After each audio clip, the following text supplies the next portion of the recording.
বিশ্ব ব্রহ্মাণ্ড যেহেতু আকারে বিরাট, আমরা সহজেই হারিয়ে যেতে পারি। আমাদের কিছু নির্দেশক দরকার, যাতে আমরা সঠিক আকারটা বুঝতে পারি। এই অ্যাক্রোব্যাটস রিংটা 1 মিটার চওড়া।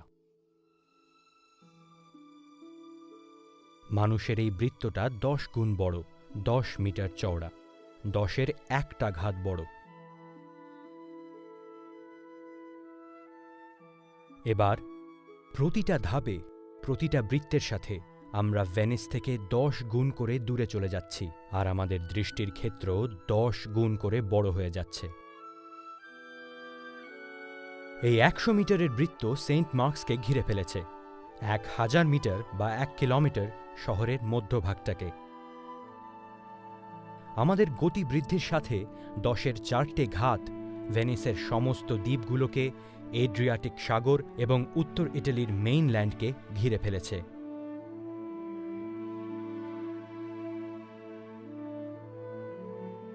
6টা ধাপের পর এই বৃত্তের মধ্যে রয়েছে মধ্য জার্মানি থেকে ইটালি হয়ে বলকান দেশসমূহ পর্যন্ত।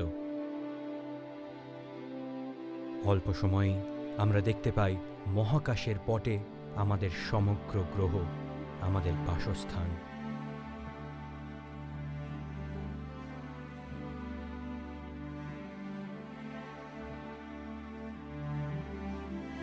আমাদের যাত্রায় 8টা ধাপ, 10-এর 8টা ঘাতের পর আমরা পৌঁছাই মানুষের জয় করা সবচেয়ে দূরবর্তী জায়গায়, আমাদের চাঁদে।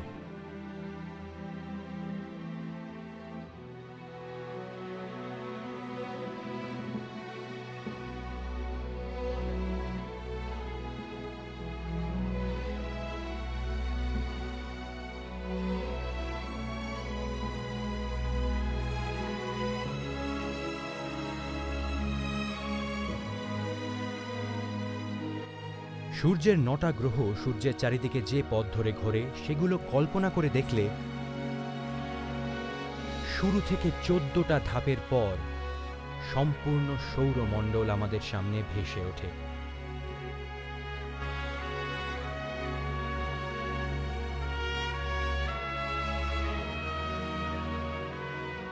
আর 15টা ধাপ, 10-এর 15টা ঘাতের পর সহজেই দেখা যায় যে আমাদের সূর্য সামান্য একটা তারা মাত্র।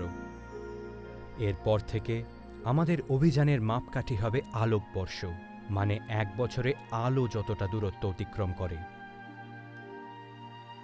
এত দূর আসার পর আমরা আমাদের সবচেয়ে কাছের প্রতিবেশী তারাগুলোর পাশ দিয়ে যাব, প্রায় 5 আলোকবর্ষ দূরে। এই একই দূরত্ব অতিক্রম করতে আধুনিক মহাকাশযানের সময় লেগে যাবে 1 লক্ষ বছর।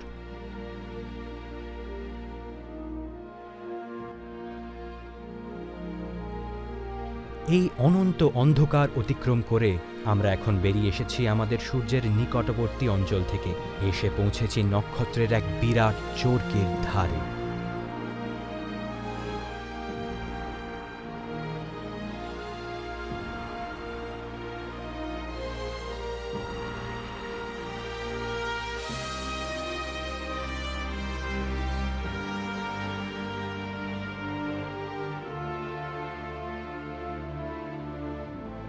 মিল্কি ওয়ে বা আকাশগঙ্গা একটা মোচাকারে উন্নত বা স্পাইরাল ছায়াপথ। আমাদের সূর্য এর 10,000 কোটি তারার মাত্র একটা।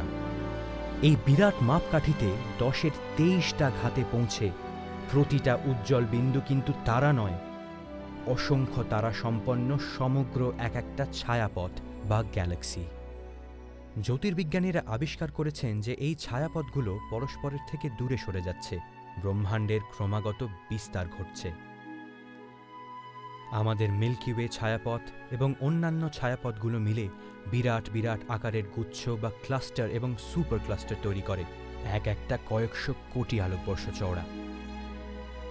আর এখানে পৌঁছে পৃথিবী থেকে প্রায় 1500 কোটি আলোকবর্ষ দূরে এসে আমরা দেখতে পাচ্ছি দৃষ্টিগোচর ব্রহ্মাণ্ডের সীমারেখা। ব্রহ্মাণ্ডের এই দৃশ্যপটের বাইরে কি আছে তা আমাদের দৃষ্টির সীমার বাইরে, সেখানকার আলো হয়তো এখনও পৃথিবীতে পৌঁছায়নি।